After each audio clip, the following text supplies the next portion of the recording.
외계행성 탐사 방법에 대한 설명 중 옳지 않은 건, 행성은 별에 비해 크기가 매우 작고요.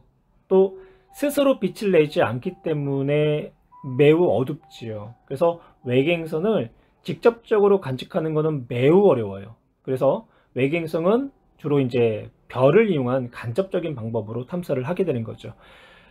드물지만 직접 촬영하는 방법도 있는데요.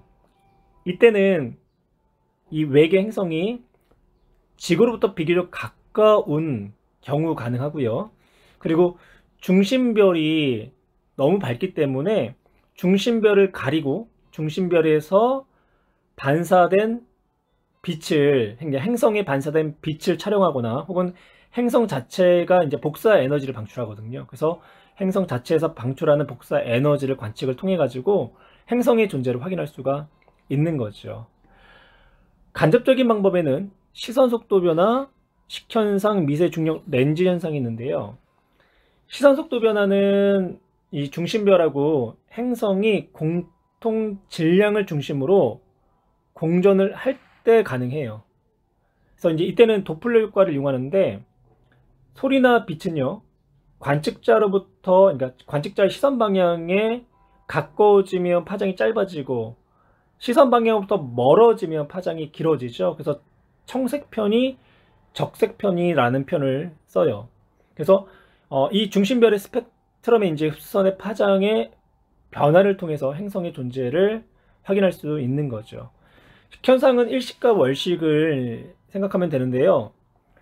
행성이 중심별을 주기적인 공전을 할 거예요. 이때 행성이 중심별의 앞면을 지날 때마다 별의 일부가 가려지게 되고요. 그러면 주기적으로 밝기 변화가 나타나는 이제 현상이 나타나면 이때 이제 행성의 존재를 확인할 수가 있는 거죠.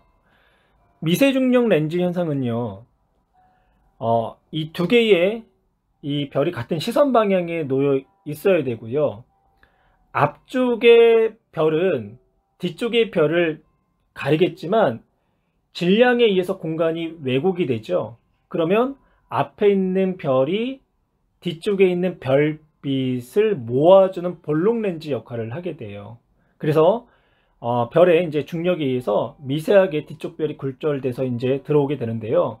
이때 앞쪽 별의 행성을 만약에 가지고 있다고 한다면 이 뒤쪽 별의 밝기 변화가 불규칙적으로 변할 거예요. 그래서 이제 이를 통해서 외계 행성의 존재를 확인할 수가 있는 거죠. 보기 1번, 외계 행성은 주로 간접적인 방법을 통해서 탐사를 하고요. 그리고 도플러 효과로 중심별의 시선 속도 변화를 알아낼 수가 있죠. 3번, 식현상은 별빛의 파장 변화. 별빛의 파장 변화는 도플러 효과를 이용한 시선 속도가 되는 거고요. 식현상은 행성이 이제 중심 별의 앞면을 지날 때마다 별의 일부가 가려져 가지고 주기적인 밝기 변화를 통해서 행성의 존재를 확인하는 거죠. 따라서 3번이 옳지 않은 내용. 4번, 미세중력 렌즈 현상은 중력에 의해 빛이 굴절되는 현상을 이용해서 행성을 찾는 방법이다. 옳은 설명이고요. 5번, 직접 촬영하여 행성을 찾을 때는 중심별을 가리고 그 중심별에 반사된 행성의 빛을 촬영하거나 혹은 복사 에너지를 관측해서 행성의 존재를 확인한다 라고 했어요. 따라서 정답은 3번, 시선 속도 변화를 이용한 외계 행성 탐사 방법을 나타냈고요. 시선 속도 변화를 통한 외계 행성 탐사 방법에서는요, 행성과 별의 공통 질량 중심으로 서로가 마주보고 공전을 해야 되겠죠. 이때 공통 질량을 중심으로 공전하면서 별의 미세한 떨림, 즉 별빛의 파장 변화가 나타나요. 그러니까 별의 이제 스펙트럼을 분석하면 이 도플러 효과를 이용하면 별의 움직임을 알아낼 수가 있고요. 이를 통해서 이제 행성의 존재를 확인할 수가 있는 거죠. 여기 이제 그림을 보시면 공통 질량을 중심으로 A 별과 B 행성이 놓여져 있죠. 별이 A 위치에 놓여 있을 때 A는요, 관측자 쪽으로 접근을 하게 되는 거고요. 그럼 이때 행성은 관측자로부터 멀어지겠죠. 그러면 A 위치에 있을 때는 청색 편이가 일어나는 거고요. 또 A 플라임에 있을 때는 관측자로부터 별이 이제 멀어지게 되는 거고, 그때 행성은 관측자로부터 거리가 가까워지기 때문에 이때는 적색 편의가 나타나야 하는 거고요. 그래서 이번 외계행성을 찾기 위해 지구에서 관측해야 하는 것은요, 별의 스펙트럼 변화가 되는 거죠. 이에 대한 설명으로 옳은 것만을 보기 위해서 있는 대로 고른 것은 A는 별이 되는 거고요, B는 행성이 되겠죠. 그리고 A'에서는 관측자로부터 시선 방향에 대해서 거리가 멀어지기 때문에 적색 편의가 나타나야 되는 거고요. B의 질량이 클수록, 즉 행성의 질량이 클수록 공통 질량 중심이요, 별로부터는 멀어지고 행성으로부터는 가까워지죠. 그러면 별의 공전 궤도가 빨간색을 중심으로 공전할 때보다 파란색을 중심으로 공전할 때가 공전 궤도가 더 크게 나타나는 거고요. 그러면 별의 움직임이 더 크고 빠르게 나타나기 때문에 그만큼 도플러 효과도 크게 나타나고, 그래서 탐사에 더 효과적이다 라고 얘기할 수 있겠네요. 따라 정답 2번. 식현상을 이용한 외계 행성 탐사 방법을 그림으로 모식적으로 나타냈고요.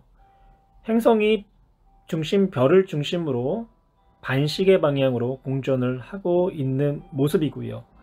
행성이 A에서 B를 거쳐서 C로 갈수록 중심별을 가리는 정도가 커지기 때문에 A에서 B에서 C로 갈수록 중심별의 밝기는 어둡게 관측이 되겠네요. 보기 기억, 중심별의 밝기 변화로 행성의 존재를 확인할 수가 있고요. 행성이 C에 있을 때 중심별이 가장 어둡게 관측이 되겠죠. 디귿, 현상이 일어날 때 행성의 대기 성분을 알 수가 있다. 예, 디귿도 옳은 내용이고요. 행성이 별 앞을 지나갈 때 별빛의 일부를 차단할 거예요. 이때 행성이 만약에 대기가 없다라고 가정한다면 모든 파장대에서 동일하게 빛을 차단하겠지만, 만약에 대기가 존재한다면 파장에 따라서 대기에 흡수되는 양이 달라질 거예요. 또한 이렇게 생각해도 되겠죠. 먼저 이제 별 앞에 행성이 있을 때와 그리고 별 앞에 행성이 없을 때의 별빛의 스펙트럼을 이제 측정하고 나서요, 두 스펙트럼을 분리한 후에 비교를 하는 거예요. 그러면 이때 투과 스펙트럼의 차이가 나타날 거고요. 그 차이를 통해서 행성의 대기 성분이 어떠한 원소들로 이루어져 있는지를 확인할 수가 있겠죠. 가나 어느 외계 행성이 별 주위를 공전하는 모습, 나는 이 별의 겉보기 밝기를 시간에 따라서 나타냈고요. 기억, 행성의 반지름이 클수록 A 값이 크게 나타난다. 행성의 반지름이 크다라는 건요, 그만큼 행성의 면적이 넓다라는 얘기죠. 그러면 넓은 면적으로 별을 넓게 가렸기 때문에 그만큼 겉보기 밝기가 크게 감소할 거예요. 그래서 기억은 옳은 내용이 되는 거고요. 니은, 나에서 밝기가 감소한 시간은 행성이 중심별 뒷면을 지날 때가 아니라 앞면을 이제 지날 때가 되는 거죠. 디귿, 관측자의 시선 방향이 행성의 공전궤도 면과 나란한 경우 나를 관찰할 수 있다. 그렇죠. 지금 오른쪽 그림을 보시면요, 지금 이 관측자가 시선 방향에 대해서 나란할 때는 식현상이 나타날 수 있지만, 지금 이 오른쪽, 즉 시선 방향에 대해서 90도 방향으로 관측자가 놓여 있을 때는요, 그때는 식현상을 관측할 수가 없겠죠. 그래서 디귿, 시선 방향이 행성의 공전궤도면과 나란할 경우 관측할 수가 있다. 정답은 기억과 디귿. 가는 별 A 앞에서 별 B가 이동하는 모습을 나는 이때 A의 밝기 변화를 나타낸 것이다. 미세 중력 렌즈 현상을 이용한 거고요. 보기 기억, A의 밝기 변화는 B에 의한 미세 중력 렌즈 현상 때문에 나타난다. 그림과 같이 별 A하고 B가 같은 시선 방향에 놓여 있을 때는요, 뒤쪽에 있는 별 A의 이제 별빛이 앞쪽에 있는 별의 중력에 의해서요, 미세하게 굴절되고요, 굴절된 빛이 지구를 향해서 들어오기 때문에 원래 밝기보다 더 밝게 보이겠죠. 따라서 A의 밝기는 B에 의한 중력 렌즈 현상 때문이다. 예, 옳은 내용. 니은, 나에서 A와 B가 관측자의 시선 방향일 때 일직선상에 놓여 있을 때다. A는요, 별 A의 밝기가 최대치를 나타낸 거죠. 이렇게 A, B가 관측자의 시선 방향의 일직선에 놓여 있을 때가 별 B에 의한 중력 렌즈 효과가 최대가 될 때가 되기 때문에 별 A의 밝기가 최대치를 나타낼 수가 있어요. 니은도 옳은 내용. 디귿, 나에서 B는 A의 행성이 있기 때문이 아니라 B 별의 행성이 있기 때문에 나타나는 현상이 되는 거죠. 이렇게 행성의 중력으로 인해서요, 효과가 더해지면 먼 천체, 즉 A의 밝기가 추가로 이제 증폭이 되는 효과가 나타난다는 거죠. 따라서 디귿은 옳지 않은 내용. 먼 천체의 밝기 변화를 관측하여 별 주변의 외계 행성을 탐사하는 원리, 이 탐사 방법은 미세 중력 렌즈 현상이 되는 거고요. 이 탐사 방법의 특징과 한계점을 한 가지씩 서술하시오. 한계점은요, 외계 행성계가 먼 천체 앞을 여러 번 지나가 주질 않아요. 그러니까 그만큼 이 주기가 굉장히 길다라는 거죠. 그래서 주기적인 관측이 불가능하다라는 거고요. 특징은 먼저 미세 중력 렌즈 현상을 관측하기 위해서는 관측자와 가까운 별과 먼 별이 거의 동일한 시선 방향에 위치해야 돼요. 그러니까 오른쪽 그림 보시면요, 관측자, 가까운 별, 그리고 먼 별이 Y축 상에 거의 일치를 했죠. 하지만 행성이 공정 궤도면은요, 관측자의 시선 방향과 나란하지 않아도 행성을 발견할 수가 있다라는 거죠. 그림 한번 보실까요? 다시 관측자와 가까운 별과 그리고 먼 별은요, 지금 Y축 상에 놓여져 있죠. 그런데 이 행성은요, XZ 평면상에서 공전하고 있어요. 즉 관측자의 시선 방향과 행성의 공전 궤도면이 나란하지 않다라는 거죠. 그래도 미세 중력 렌즈 현상을 통해서 외계 행성을 관측할 수 있다라는 거죠. 시선 방향과 나란하지 않아도 행성 자체의 질량을 갖고 있기 때문에 이 행성 역시도 중력에 의한 효과가 더해져서 먼 천체의 밝기를 추가적으로 증폭시킬 수가 있어요. 가와 나는 외계 행성을 탐사하는 방법을 나타냈고요. 가는 식현상을 이용한 탐사 방법, 나는 시선 속도의 변화를 이용한 탐사 방법이 되는 거죠. 가와 나 둘 다 관측자의 시선 방향과 행성의 공전 궤도면이 거의 나란할 때 가장 행성을 탐사하기가 가장 유리하고요. 반면에 공전 궤도면이 수직이 되면요, 별빛의 밝기나 파장 변화가 일어나지 않기 때문에 식현상이나 시선속도 변화를 통해서는 외계 행성을 관측할 수가 없게 돼요. 보기에 기어, 가는 별빛의 밝기 변화를 측정하여 탐사한다. 예, 옳은 내용이 되는 거고요. 니은, 나에서 행성과 별은 공통 질량 중심주의를 공존하죠.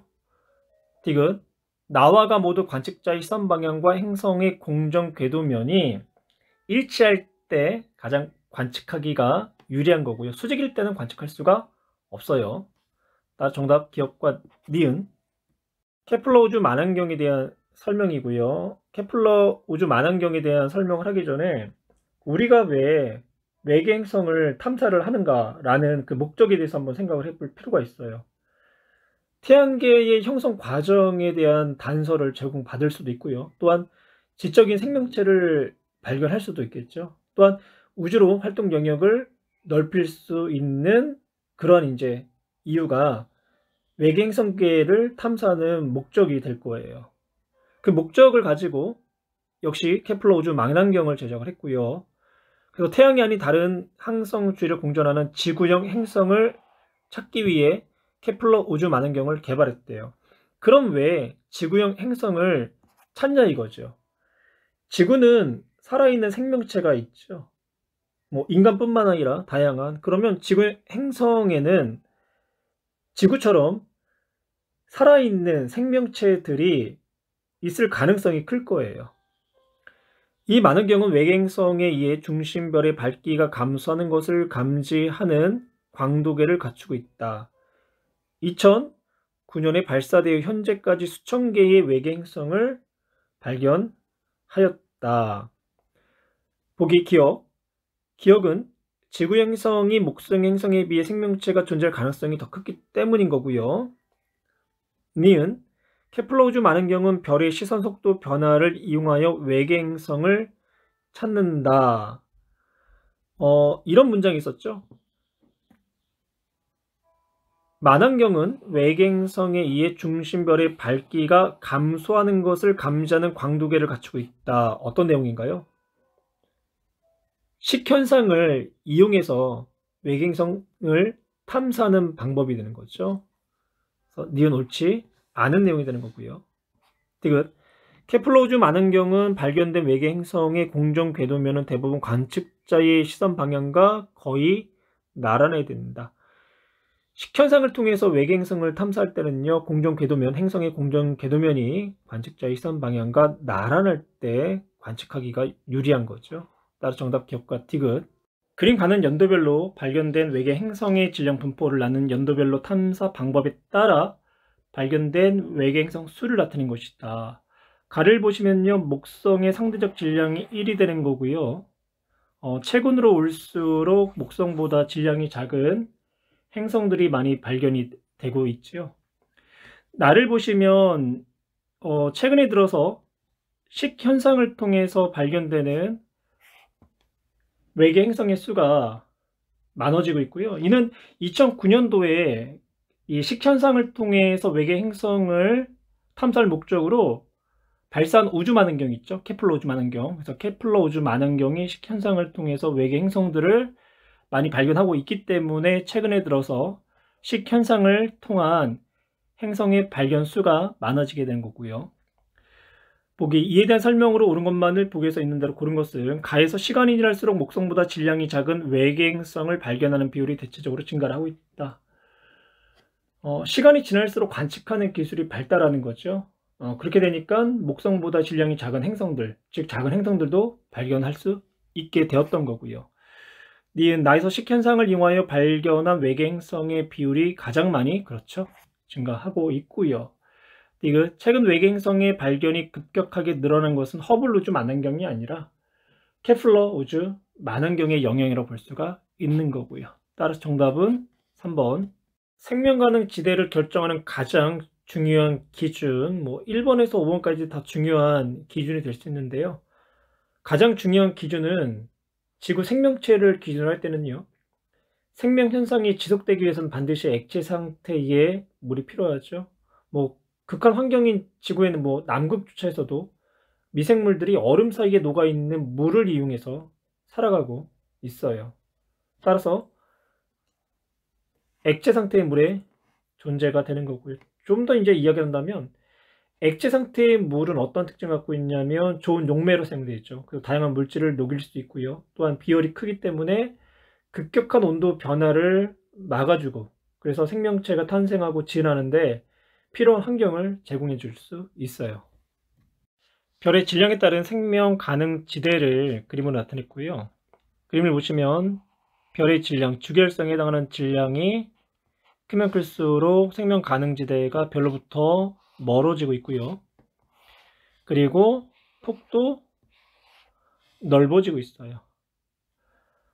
주결성의 질량이 크다라는 건요, 그만큼 광도가 크다라는 거고요. 광도가 클수록 별의 표면 온도도 높겠죠. 그러면 표면 온도가 높을수록 생명 가능 지대가 중심별로부터 멀어질 수밖에 없는 거고, 그리고 생명 가능 지대의 폭도 넓어지겠죠. 그런데 질량이 이렇게 태양보다 큰 경우에는요, 행성이 생명 가능 지대에 놓여 있다라고 해가지고 생명체가 출현하거나 진화한다라고는 볼 수 없어요. 왜냐면 태양보다 질량이 한 2배 정도 큰 행성들은 수명이 굉장히 짧아요. 그러니까 너무 별의 진화가 빠르다라는 거죠. 그러면 생명체가 출현할 시간과 진화할 시간적 여유가 없는 거고요. 또 반면에 이렇게 태양보다 질량이 작은 이제 별에서는요, 생명 가능 지대에 행성이 놓여 있을 수 있는 가능성도 희박하고요. 왜냐면 생명 가능 지대 폭이 워낙 좁다 보니까. 근데 만약 생명 가능 지대에 행성이 놓여 있다라고 해도 기조력이라는 힘에 의해서 동주기 자전을 할 수밖에 없어요. 그러니까 기조력이라는 거는 지구가 달을 중력에 의해서도 끌어당기지만 제2의 중력이라는 기조력에 의해서도 끌어당겨요. 그러면 달에 가까운 쪽은 지구로부터 큰 중력을 받는 거고, 또 먼 쪽은 가까운 쪽보다 작은 힘을 받게 돼요. 그래서 달이 지구 주위를 공전할 때 지구를 한쪽 면만 바라보면서 공전하게 돼요. 그러니까 자전과 공전의 주기가 똑같다는 얘기죠. 그러면 이렇게 별과 생명 가능지대에 놓여 있는 행성 사이의 거리가 가까우면 기조력의 효과가 더 증가하면서 이 생명 가능지대에 놓여 있는 행성이요, 한쪽 면을 바라보면서 별 주위를 공전을 하는 거예요. 그러면 별을 바라보는 쪽은 기온이 매우 높고요. 그리고 별을 등지고 있는 쪽은 또 기온이 매우 낮아서 생명체가 출현할 수 있는 최적의 온도가 나타나질 못한다는 거죠. 보기 기억. 태양계 행성 중 지구에만 액체 상태의 물이 존재한다. 그림을 보시면 태양계에서는 지구가 생명 가능지대에 유일하게 놓여 있죠. 이렇게 오른 내용.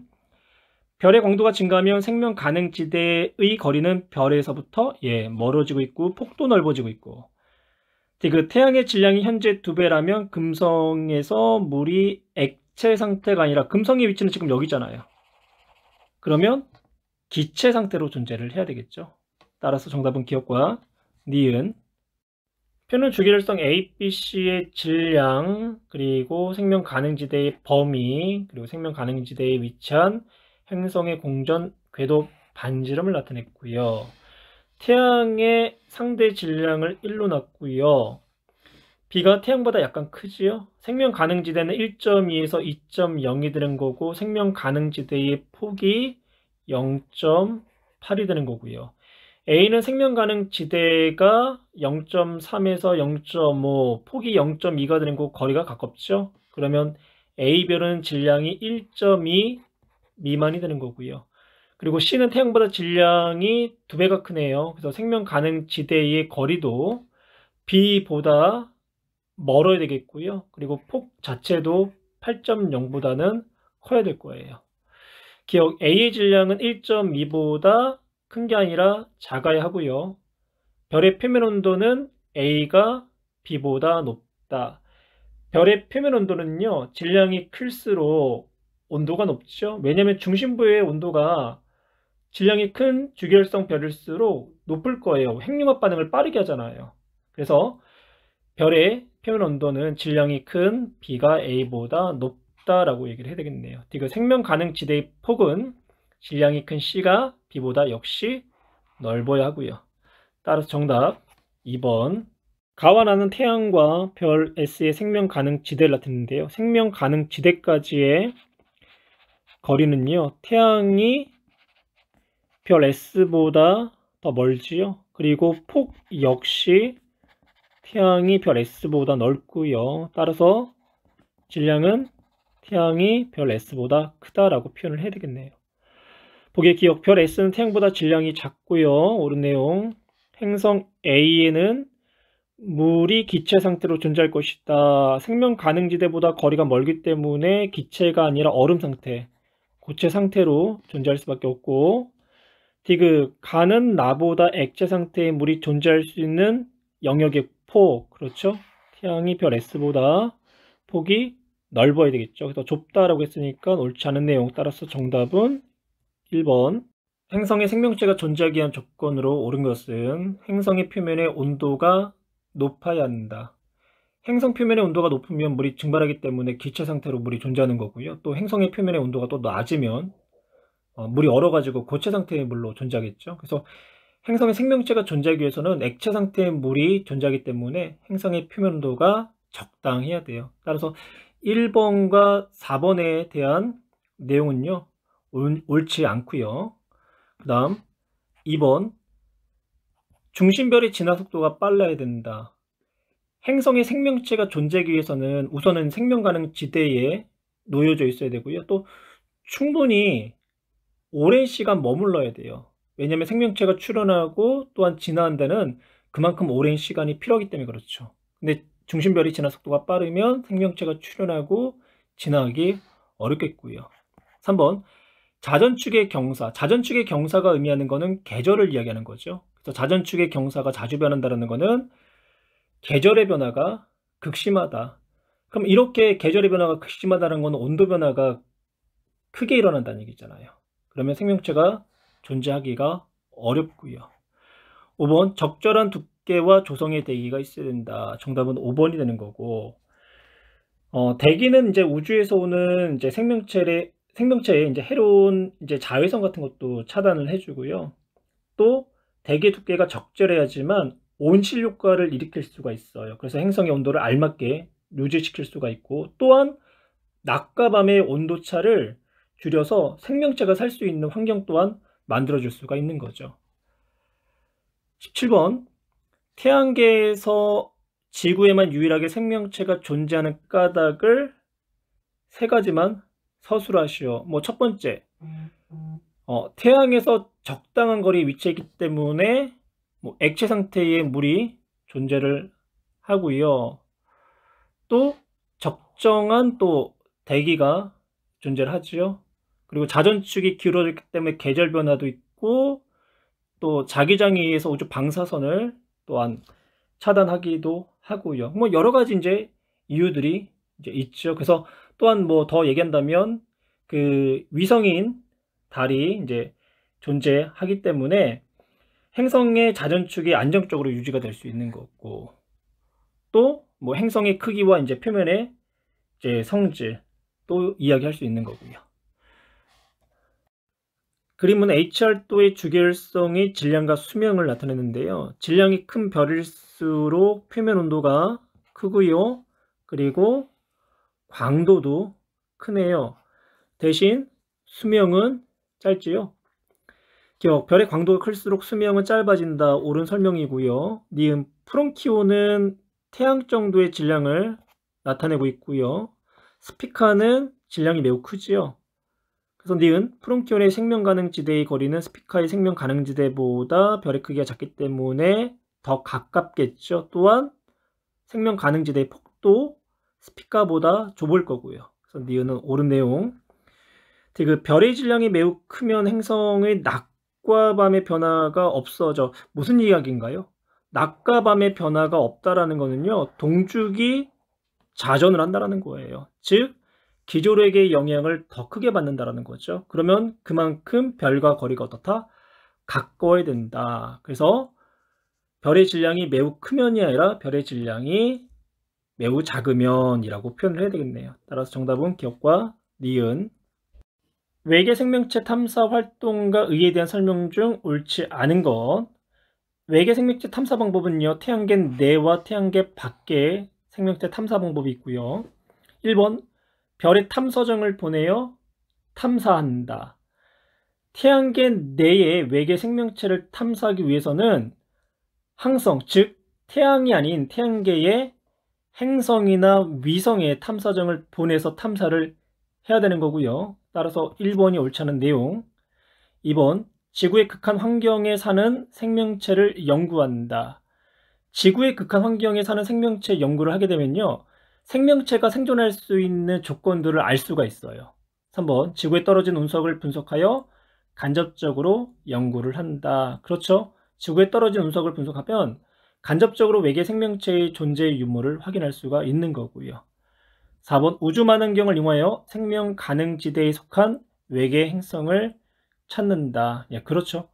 5번 외계 생명체를 탐사하면 지구 생명체의 탄생과 진화를 연구하는 데 도움이 된다. 이게 외계 생명체 탐사의 의의가 되는 거고요. 세티 프로젝트에 대한 설명으로 옳은 것만을 보기에서 있는 대로 고른 것은, 세티 프로젝트는요, 외계 지적 생명체를 탐사하는 프로젝트가 되는 거고요. 1997년에 영화 콘택트에서도 소개된 바가 있어요. 지상에 있는 전파 만원경을 이용하고요, 외계 지적 생명체가 전파로 신호를 보낸다는 가정하에 전파 만원경에서 이제 수신한 전파를 분석해서 인공적인 전파를 찾는 활동이죠. 보기 기억 외계 지적 생명체를 찾는 활동이다. 옳은 내용이고요. 우주만 환경이 아니라 지상만 환경으로 전파를 수신해요. 그러니까 전파는 지구 대기를 잘 통과하거든요. 그러니까 주로 지상에서 관측하는 거고. 디귿 외계에서 오는 신호 중 인공적인 전파를 찾는다. 예, 디귿도 옳은 설명. 따라서 정답은 기억과 디귿.